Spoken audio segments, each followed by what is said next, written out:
class. In this video we will discuss about an application of vector calculus, and the basic field or the basic application is differential geometry.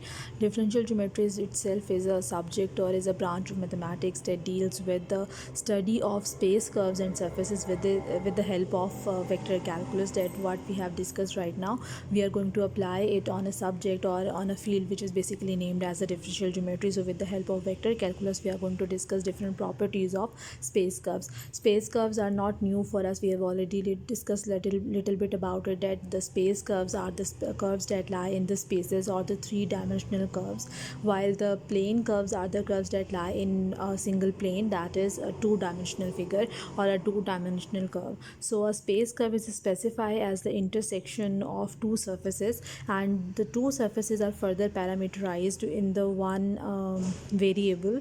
So here we have an example, right? F1 of xyz is equal to 0, f2 of xyz is equal to 0. These are the two surfaces, and with the intersection of these two surfaces we generate a space curve. Like y is expressed as a function of x, z is expressed as a function of x, and x is expressed in terms of u. So you can see that x, y and z are now depending on one single parameter, and that parameter or that relations are going to define a one single space curve. So now we have some basic definition. Let's see, be a space curve defined by the function r of u, or the basically r of u is the position vector. So the unit tangent vector is defined to be at first we will discuss about the tangent vector, and then we will discuss about the unit tangent vector. So if r is a position vector of an arbitrary point on the curve, then its first derivative will corresponds to the tangent vector. So dr by du is the vector in the direction of tangent to c. It is not necessary to be the unit tangent because it is depending on the u. We have discussed earlier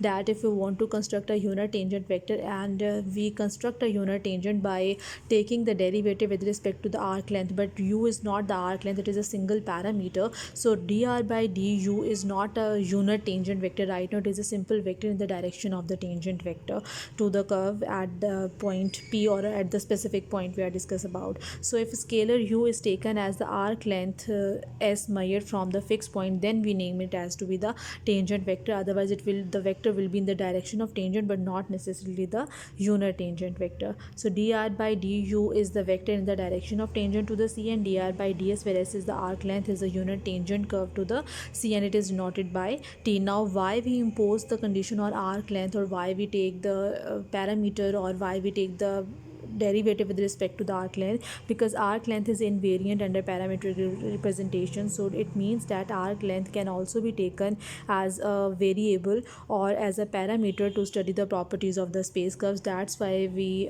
take arc length to be the parameter or the basic parameter, and it plays a really very important role in the field of differential geometry, and it is also named as the natural parameter.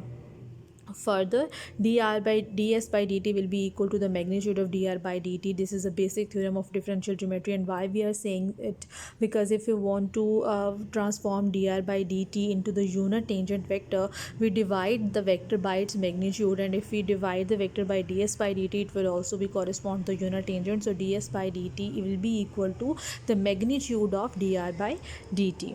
So here we have one more definition, curvature of the curve. Now how we define the curvature of a curve? In plane figures or in plane curves, the curvature corresponds to the concavity, like we discuss about the concavity in parabola. Like we say that the parabola is upward or downward, that is the concavity is positive or negative. So in the 3D figures, concavity is replaced with the curvature. So how we define the curvature?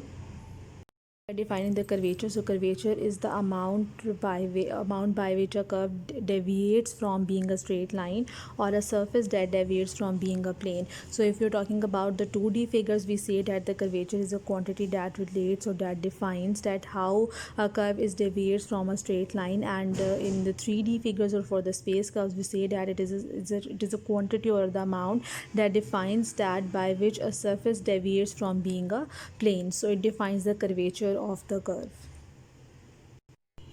So the rate at which t changes with respect to s, that is dt by ds, is the measure of curvature of c. The direction of dt by ds at any point is obviously will be the normal to tangent. So the direction of dt by ds will be normal to the curve at that point, and if we are representing n to be the unit vector in the direction of normal, then we will say that n will be the principal normal to the curve, and dt by ds will be is equal to kappa n. Now why we are saying that dt by ds is equal to kappa n? Because n is the unit vector in the direction of normal, and dt by ds is also normal to the curve. It means that dt by ds is parallel to the vector n. So if the two vectors are parallel, we can write the vectors as a scalar multiple of each other. So that's why we are writing dt by ds is equal to kappa times of n, where kappa is called the curvature of the curve C, and the reciprocal of curvature, that is rho, is named as the radius of curvature at that point P. Now the second quantity we are going to define is the b. A unit vector b is equal to t cross n, that is perpendicular to the plane of t and n, is called the binormal to the curve.